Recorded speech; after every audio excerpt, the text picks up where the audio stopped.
I know that's all for Omar. Thank you, everyone, for joining us at the Ainsworth. We always appreciate the Ainsworth hosting us here. The show was presented by Tri-State Cadillac Dealers. Don't forget to visit their showroom. I want to be frank about this. This was not an easy time to get a guest. You probably don't know this, but this is an off day for both the Yankees and Mets. So David Cohen has his charity golf event today, and CC Sabathia has his charity softball event today. And those who are not participating in that are with girlfriends, family, wife, etc., sometimes both. And it was hard to get a guest. So we truly appreciate that we actually ended up with the perfect guest, because Omar Minaya, besides being the first ever Latino general manager in the history of baseball, think about this. Only person, I'm sure, ever to work for the Players Association, the Commissioner's Office, and both New York baseball teams with the Subway Series tomorrow. And the trade deadline a week from now. We actually ended up with a perfect guest. So thank you, Omar, so much for joining us. And of course, if you know anything about me, Omar came in, and for 10 minutes, his son Justin plays for the Blazers, for the Trail Blazers, and that's all I wanted to talk about was the NBA. So Omar, thank you so much for joining us. It's really appreciated. John, thank you for having me here. I've definitely been following you guys. This podcast is, first of all, a great idea. It's a New York and a baseball experience. And if you like baseball and you're a New Yorker, you know about this. So when you, John, when you call me and say, hey, can you want about this, and a short notice, I did everything I can to be here for you. You know what I'm saying? And the only reason I'm not in those golf tournaments is, as a baseball guy, I might be the only guy that never played golf in his whole life. So that's how it is. Good for you. I'm with you. If it doesn't have a clown's mouth on the 18th hole, I don't play. So, Omar, I'm wondering, because it's kind of a little bit in the news right now, right? At the beginning, before the season, you and Brian Sabian are hired. For the first time in Brian Cashman's history, a coach was dismissed, and a different kind of coach was brought in, a very baseball-oriented coach in Sean Casey. And we found out over the weekend that Andy Pettit was hired. Do you sense in the organization, you're a senior advisor now to baseball operations with the Yankees, Omar, do you sense there is a shift in priority towards kind of like traditional baseball guys and away from maybe some analytics thinking? I don't know if there's a shift, and I know these two hirings kind of make you believe that. And you're hiring, and Brian Sabian's hiring. Yeah. I just think that in speaking to Brian, Brian just wants the best people available, and when the decision is made, to be able to have the best people available. And it's just happened to be a fit. And I can tell you that, like you said, it's Brian never firing a guy during in-season or letting a guy go. It's something that's very tough for him. But at the end of the day, he's committed to doing the best that he can, to not only on a day-to-day basis to give us the best chance to win, but also when you're a general manager, and it's not only about today's game and this week and this season, it's about building an organization.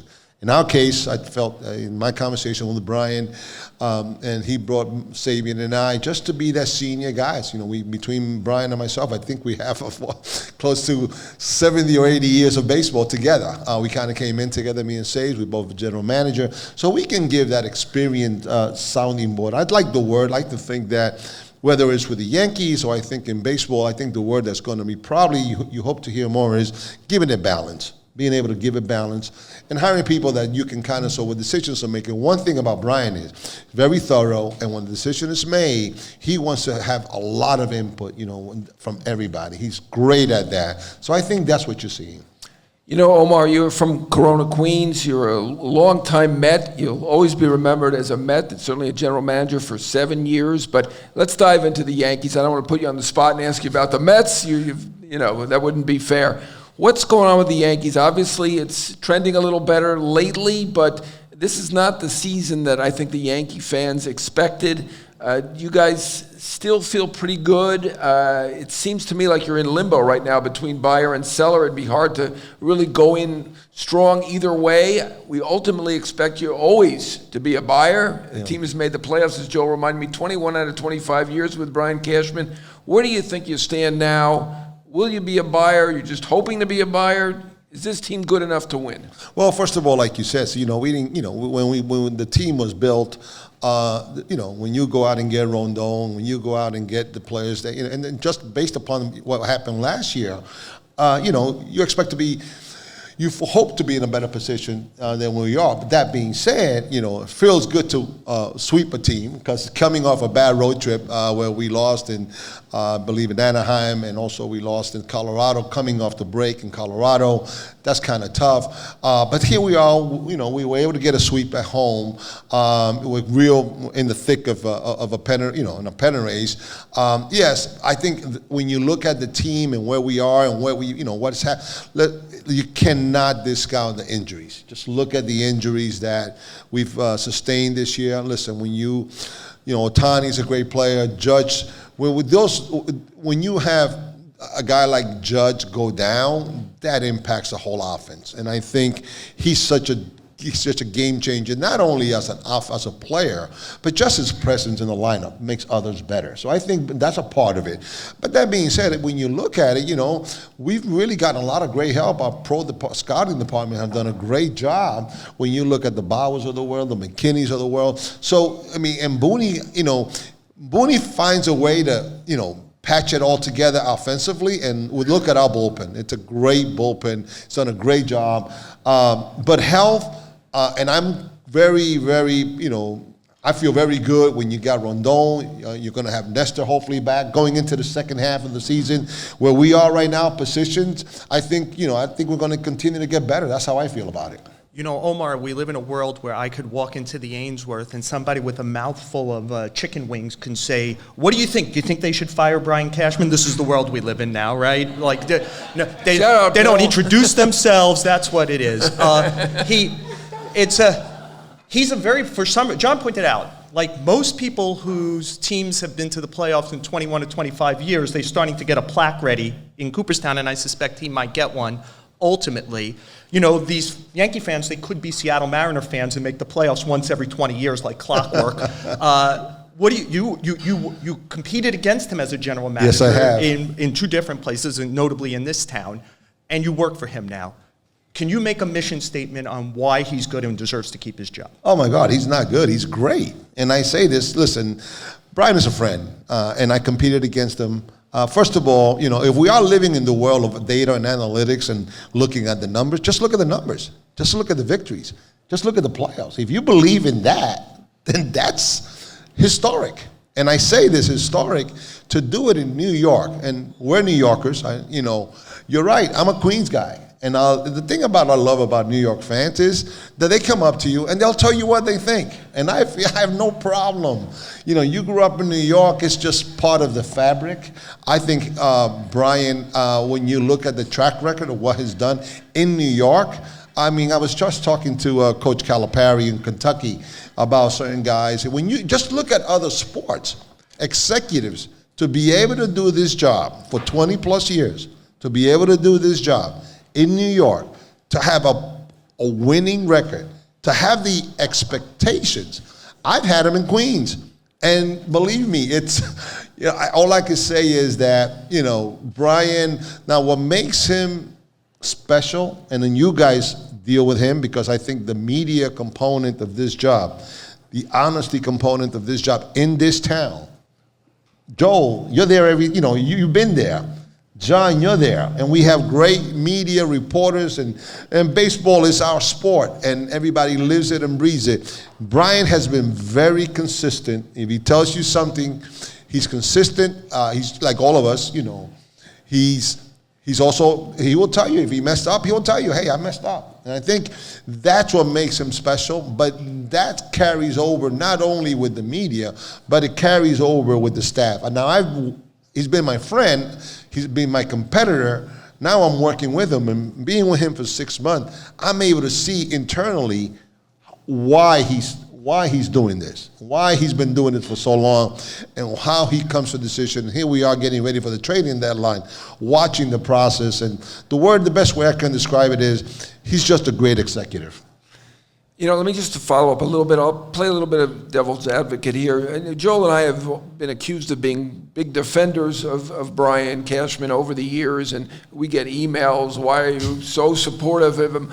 But I will say this, in the last couple years, before you got there for the most part, I think, or all of it, there's a lot of the moves have not really worked the way they were expected to move. Obviously, work. Montas obviously has not worked out. Severino, the extension, he's been unhealthy most of the time. Hicks, he played great in New York until he got the extension, then somehow didn't play great in New York. Gallo hasn't worked. There have been several along these lines. Is he in a slump? Well, how can I say this, okay? And being a general manager, everybody remembers the bad ones, but what about the Nestor Cortez? What about because I say this because I remember being a general manager, and believe me, I made a whole bunch too, a whole bunch of bad ones. But I always used to say, for every bad move there's there, when I was a general manager, there was an R.A. Dickey. There was an Andy Chavez. So in this business, okay, and I'm only just going to tell you whether it's the Nestor Cortez. Last year, I think, who was the left-handed hitter that did great that went to San Diego? Where did that come from? Carpenter, right. Carpenter. So, yeah, when you do this job, you're going to have good trades and you're going to have bad trades, and you're also going to have signings that nobody's even going to talk about. That's the thing about it. Look at the catching, the job that the catching has done over the years. And now, wow, what about the bullpen? What about that trade? What about Holmes? People talk about that one. So I understand that, and that's what makes this job fun, is that everybody's going to have opinions, and opinions are good, and I don't have no problem. So you are going to make some that you wish you did. Listen, but the bottom line there's good ones, there's bad ones, but to do it for 20-some years, and you're just telling me now the past couple of years, let's go back 10 years. Fair, right. And you're still surviving. So that's how I look at it. And I'm a big, I consider myself a big, what I like to do as an evaluator, because what I love to do is evaluate talent. I consider myself a value buyer. And to be able to be successful with Major League franchise today, and we've seen it. The Atlanta Braves have done a great job. Alex Anthopoulos and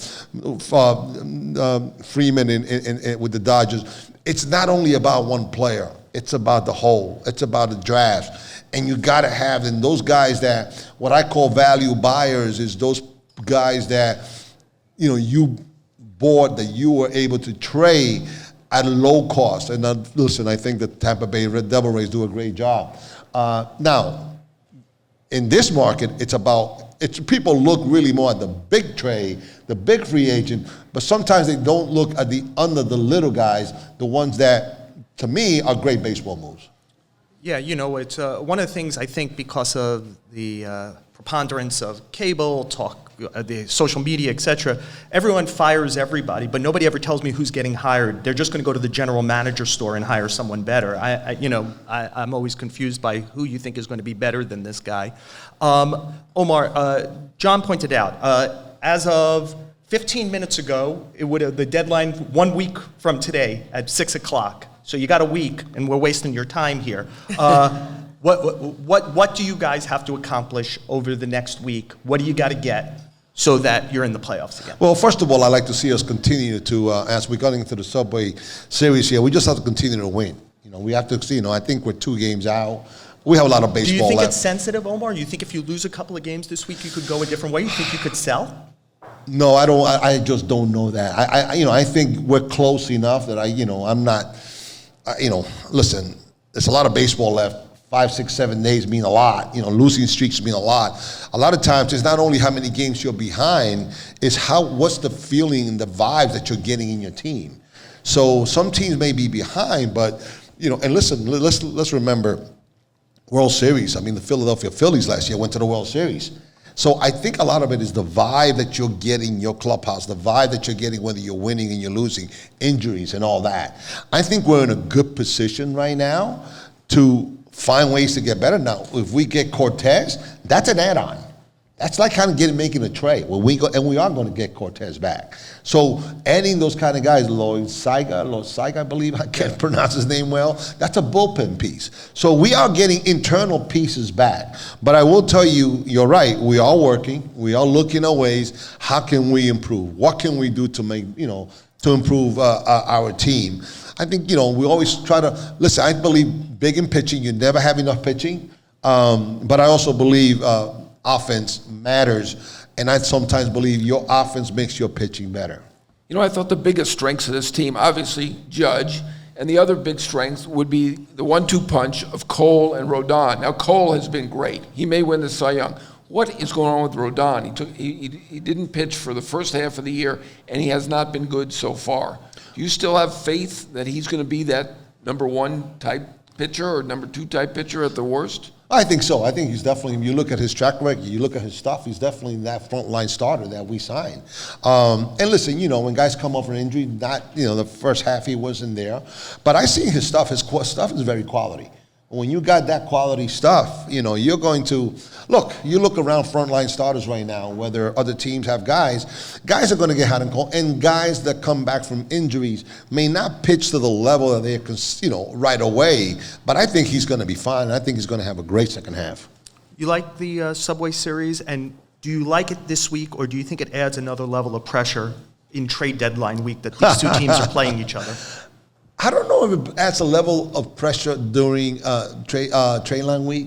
I do believe I do like Subway Series. As a kid that grew up in Queens, it's funny because I was talking to somebody. Actually, I saw Roy White, and I remember the Yankees and the Mets. And what was that cup called? Mayor's Trophy. The Mayor's Trophy Cup. Remember that? That was so much fun. And as a kid, and of course, they didn't get the attention of because those are exhibition games. Listen, as a New Yorker, Subway Series, I just think it's fun. I still remember the first one. I think Malicki pitched in the Yankee Stadium. I think it's fun. I think those are, Yankees, Mets fans. And as a New Yorker, I will say, I was one of those. I always say I was a front runner. You know what I'm saying? I was kind of I used to love when the teams were winning. Those were my teams. That's how I was pretty much most of the time. I do believe that I like it now as a general manager. When there used to be like a 3-game series, oh man, it was painful. It was like in the middle of the season, you just wanted it to be over. I was like, oh man, it's like you're sweating, and I don't want to headaches, but still, one of the worst experiences that I had was Luis Castillo dropped that ball, and I was, my God. I was home, I had a fever, I wasn't even at the stadium, and I'll say to myself, well, it's one of these years. But then again, one of the most fun ones was, I think it was Matt Franco got a hit against Mariano Rivera. So to me, I'm a baseball fan, I'm a New York baseball fan, and I love the Subway Series. Omar, I'm with you. I was a Mets fan in '69, and I was a Yankee fan starting in '76, and I stuck with the Yankees. Obviously, it's tougher being a Mets fan generally. What do you think, as a guy from Queens, longtime Met, to me, the difference is, I think it's tougher playing for the Yankees. I think the fans expect more, and so they're probably tougher. What do you think the difference is between Met and Yankee? Well, it's Queens and the Bronx. I think that, first of all, is that. Listen, I think that they're both great organizations. And listen, when you think of the Mets and you think of the '69 Mets, that's special. The Mets have been a franchise that when they have won, it's been almost like, in '86. Those are special, historic moments. I still love the '69 Mets. And I say this because I was a kid and I was a big Tom Seaver fan and Cleon Jones and all that.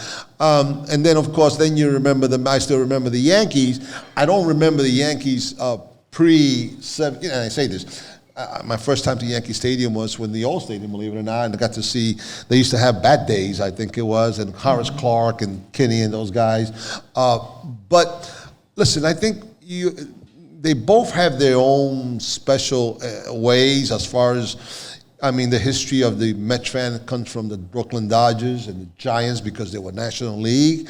The history of the Yankees has been one of consistent, traditional, whether it's the Babe, whether it's Mickey, or whether it's that. It's just that I think what you have here, you still see, is the carryover from, think about this, in New York, there was 3 Major League Baseball teams. That was awesome, like 3 Major League Baseball teams. And at that time, the boroughs were really, there wasn't much of the burbs were not, suburbs were not there. It was, there's a special uniqueness to it. It's territorial. And of course, the history of the Dodgers they were called the Bums and all that. They left the year you were born, I believe. Might have been, yeah, that's right, yeah. But I think the Yankees... You were on Wikipedia today, weren't you? Yes, I memorized. I think the Yankees, of course, when you win 27, is that what it is? Yep. 27 championships. You have a different fan base and a different expectation. The Mets fans and growing up in Queens, loving the Mets and all that, it was a passionate, and that 16, I think the spirit of the Mets is that 69 team. I go back to that team as being that special, and a lot of it is just more of an underdog and overcoming that. That's what they did, and there's that spirit there.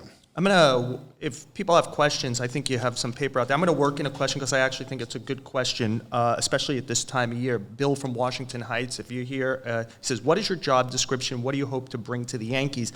If I could just focus it, can you give us an idea of what you've done this year and where you think you maybe have had impact on the 2023 club? Yeah, sure. So my job description is, my role is called Senior Advisor to Baseball Operation.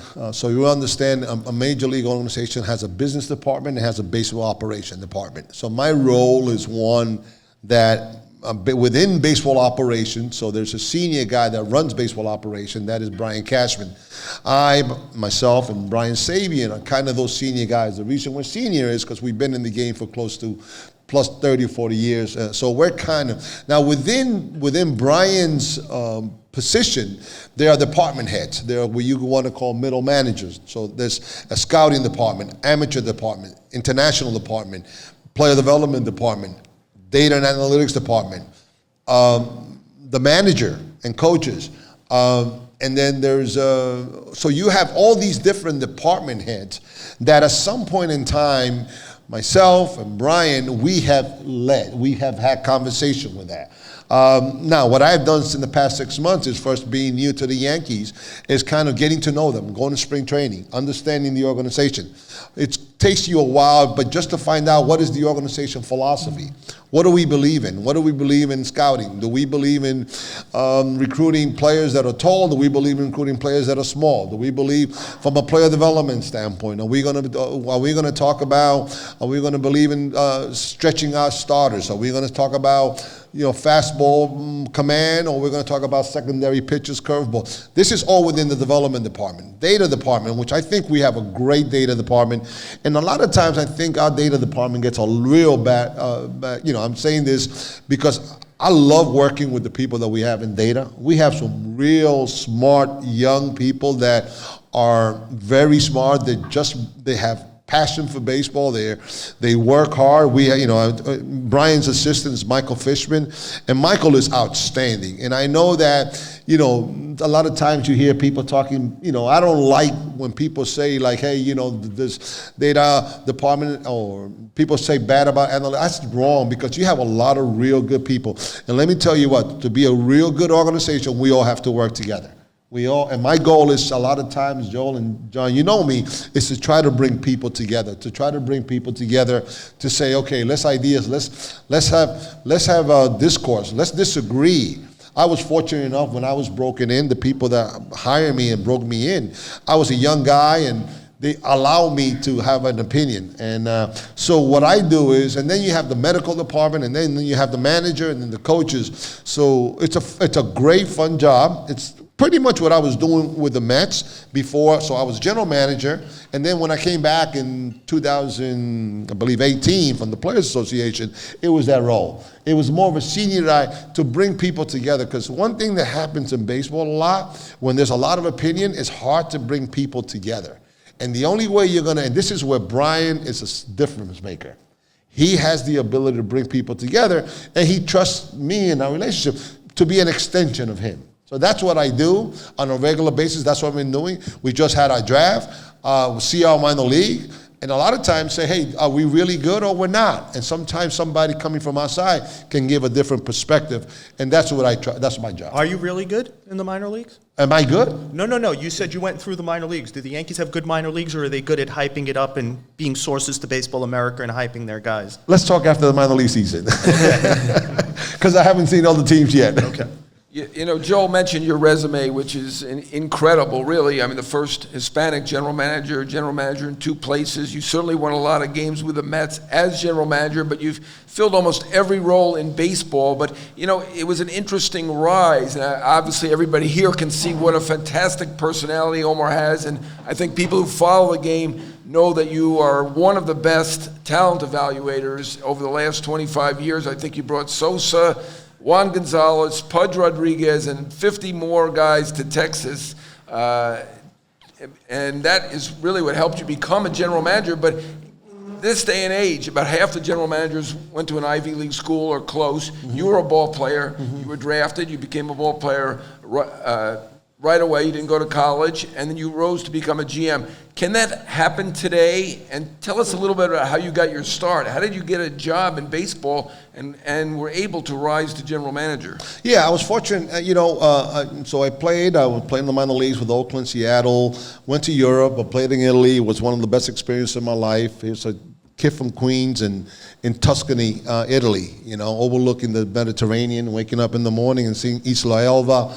I was able to speak Italian fluent and learn that and come back to New York and not know what to do. And in the end, what happened was that I was offered a position to be a scout and a coach with the Texas Rangers. A scout that signs me by the name of Ralph DeLulo, and then guys like Brian Lamb and Sandy Johnson with the Texas Rangers, and opened doors for me. And I decided to start that track.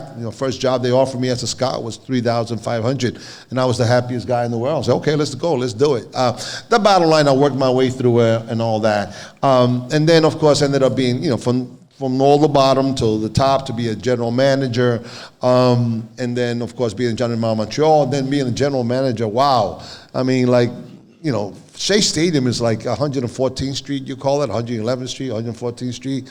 I lived on 111th Street. And here's a kid from Queens, from Newtown High School, PSL, public school system, being the general manager of the New York Mets. And we came close to that World Series in 2006. And the Wilpon family, Fred Wilpon and the whole family, they were great to me. They gave me that opportunity. I worked for an ex-president, and George Bush, in Texas. I was there before he came in. So over the years, you just come in contact with people. But I was always taught to me, and I thought Scott Rowland had a great speech yesterday about his heroes, And my heroes were my parents, my family. That's what I think. The people around me. You grew up in kid, and I'm a big. I don't know if you guys seen the movie The Bronx Tale. So I grew up in Queens, and it was like that. So I had choices to make. My father was like De Niro. He taught me like that, And I believe that, yes, through talent evaluation, I was fortunate. I believe. So this is where I see baseball is at, and this is how I describe talent evaluation, okay? I think that when people say, why talent evaluation? Why choose that? I just think that decision makings have 2 components. They have science, which is data, and I feel that the evaluators are artists. You're an artist because it's something that is subjective that you and I always tended to go to the artist side and felt like, and sometimes even the rebel side, the one opposite. You know well about that, Joel, and I know, John, you guys got here because we all think alike. There's no way you don't get here. Knowing Joel the way I know, okay, and John the way you know, what's made you guys is because you've been different. And I took that path, That being said, but I'm only as good as my people. I've only been as good as far as when you say I'm a good talent evaluator, I'm only as good as my people. I take a lot of pride. To answer your question, yes, I think the game will be shown.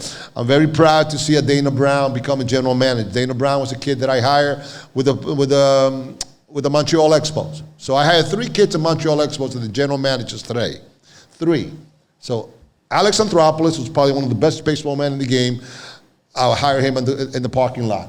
Okay, why did I hire him? Because his passion. He was just passionate, and I believe in him. And he's a scout.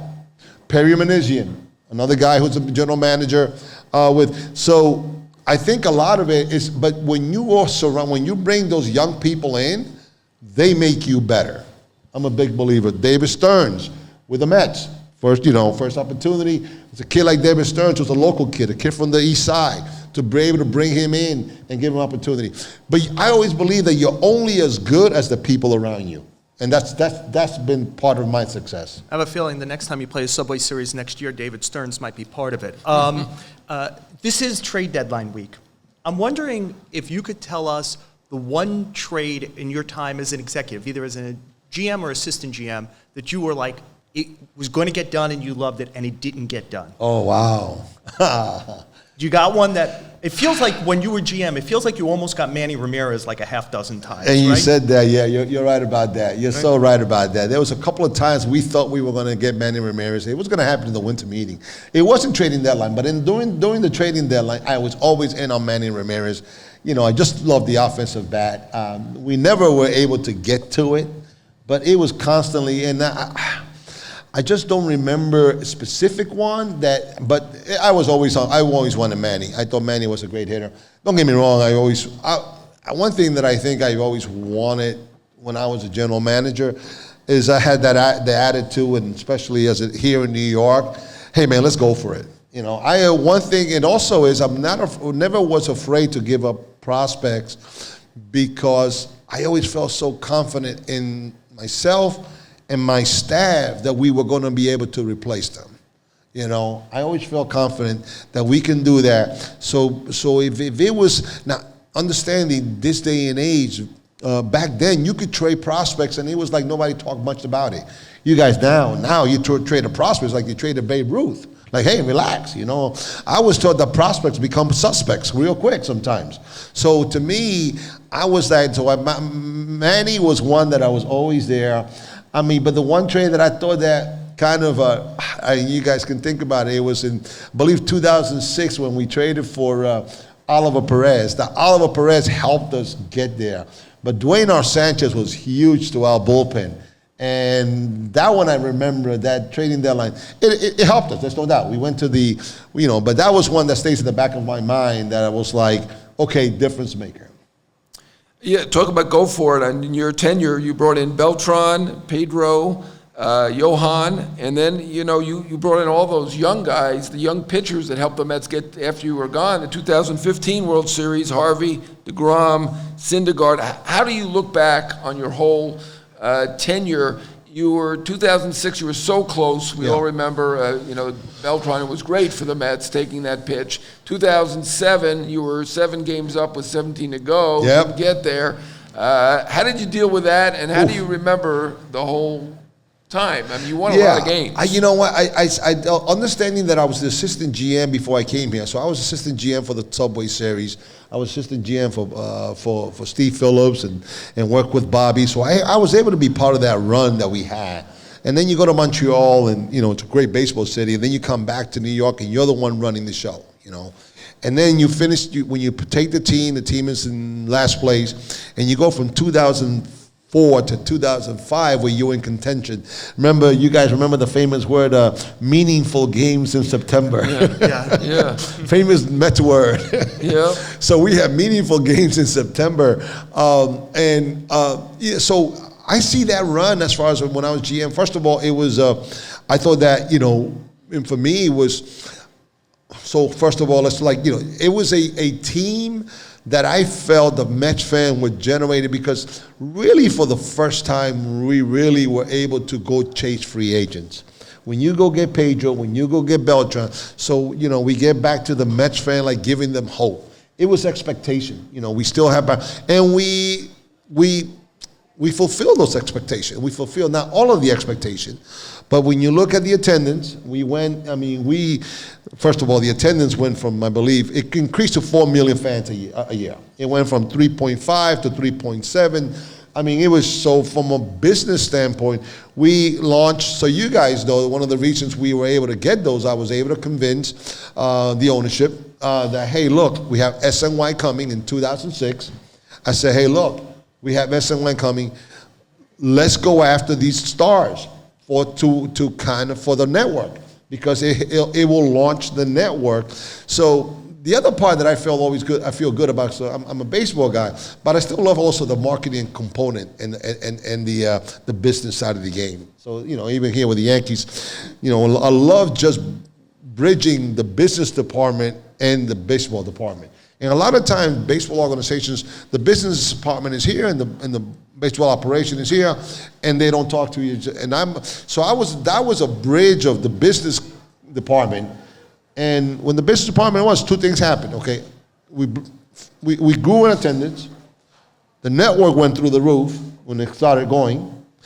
The franchise value went through the roof. So all those things are good. But to that guy that's a Mets fan, all he cares about, did you win the World Series? Yeah. So you won a lot, and we had a lot of loss and heartbreaks. You're talking about, to me, the toughest one was 2007. Up 7 with 17 to go. And that was kind of, the same way we did good, that was on us as the front office. We did not prepare the team right for the back end of that season through his bullpen, through his pitching. So that was on me, because I'm the head guy, and it's on us, the front office. And the players did the best that they could. The coaches did the best that they could. But when you win as a team. When you lose, it's the front office. And you talk.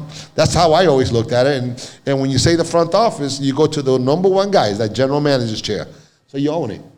I'll let you know a little secret is, especially for the postseason games, because they start so late, you've got to commit as a writer. Like, you're writing during the game to hit a deadline, like 11 o'clock. 2 times in my life, I really blew it, right, because something happened in the game. Him and I are sitting next to each other in the left field auxiliary press box in the 2001 7th game of the World Series. When Soriano hits the homer, it's coming right at us. Of course, Rivera's in the game. I just start writing that the Yankees are winning the 4th World Series in a row. When Endy Chavez made the catch in Game 7, there's no way you're making that catch and the Mets are losing. Amen. Amen. So how do you turn? You've mentioned a few times tonight working for the Wilpons, and there were certain, obviously, strictures to working for the Wilpons. I wonder what you think now when you see the guy who owns the team, Steve Cohen. What are your thoughts on Cohen? Because it feels like there's not that safety belt on the payroll there. Well, first of all, I know Steve for many years. I know the Cohen Garcia family for many years. Steve has been a friend. Steve watched the game with me in my box way before this. So I go 15 years back with Steve and the Cohen. I call it the Cohen Garcia family because I know the family Garcia. And Steve, over the years, we've had a friendship, and he's definitely a competitor. He's going to. I think that he is. If I'm a Met fan, I think I'm excited about that ownership. I mean, he's a guy that's going to. Now, I also know that Steve is going to be, and I speak to him as a friend. He's a very smart person, and he's a fan, and I think that's exciting when you have an owner that's a fan that's smart. I think he's. As far as how it's going to happen, look, I think like a lot of he will definitely do whatever he can because he's going to give all his all to make sure to have, this, at least a Mets fan, try to win a World Series. They're telling me I have one more question, and you and I know each other better than I know any other guest that we've had. We've actually been out to dinner a couple times with your wife, Rachel, and my wife, Corrine. We've been to Milos and some restaurants. So hello there. I'm going to ask you, and you brought Mamas of Corona to Shea Stadium originally, so I thank you for that. Amen. I love it. What are your 3 favorite restaurants? You're a New Yorker through and through, from Corona, but I know you're a foodie. What are your 3 favorite restaurants? Not counting the Ainsworth, the food here is excellent. I know they have great wings, but let's start off with the Ainsworth. Let's start off with the Ainsworth. Buy a tri-state Cadillac. Let's start off with the Ainsworth. Okay, let's start off with that. Well, listen, as I say, I lived in Italy. I'm pretty much an Italian. I'm really tough in Italian food. But there's a place on 80 which we've been to. Yes. 81st, I believe, and 81st between Lexington and 3rd. It's Cafe Antonucci. That's pretty good stuff. I've been going there for over 25 years. It's a really, they got every stuff you like, I'm going to tell you guys, tripa, you guys don't know. If you're Italian, you eat, this is really good Northern Italian food. I won't say northern, it's just really good food. And then I'm a fish guy, and there's only one place for me when it comes to fish, is Milos. Milos, Milos. It's a Greek restaurant. Originally, started off in Montreal. So Milos, if it's seafood, there's Milo, and then of course, wow, and then there's meat. Is that where we're going? It's up to you. Oh, Your list. You know what? I'm going to go to Jersey. I'm going to West New York, Las Palmas. Cuban food. My friend there, Juan Reyes, runs the place. Great skirt steak. If you want skirt steak, Sicily, that's the place to go. So those are my 3 places that are in the metropolitan area that I like a lot. There's another place, of course. There's the Moras in New Jersey, but if I give you 10 lists, and then of course I'll go there and they'll give me free. So if I was smart as a New York kid, I'd be like selling every place. Well, we don't that's want how you free. do it. Warren, you need to get on this for advertisers for the show. And I guess my invitation for the next dinner is in the mail. Anyway, I figure for the last question, I'll do something subtle because we'll use it from a fan. This is very subtle, New York fans. This is Jason from Brooklyn. Should the Mets fire Buck Showalter? I'm not getting into that one. That's not from us. Oh, well, I'm not touching that one. You're a very smart man. Omar, we really do appreciate you coming. It was short notice. It was a tough day to get a guest. And like I said, and I think the show bore it out, perfect guest. Omar, thank you so much for joining us on the show. Well, thank you very much for having me, and much success to you guys. I follow it, and I know it's going to continue to go. It's going to be great, and thank you for having me. I guess I have to finish up by pointing out that the show was presented by Tri-State Cadillac. Dealers, visit their showrooms today. We always appreciate the folks at the Ainsworth. I think this is the 3rd or the 4th time we've done a show here, and they're always so hospitable. Thank you so much to the folks here. Thank you, Andrew Hartz, Jake Brown out there. They're our producers. They help us through every week. The show drops on the Yes app. Tomorrow about noon. You'll want to do that. It does help us if you care. Apple, Spotify, wherever you listen to podcasts, rate, review. Certainly listen to us each week. And thank you for joining us tonight and joining us all season on the show with Joel, Sherman, and Jon Heyman.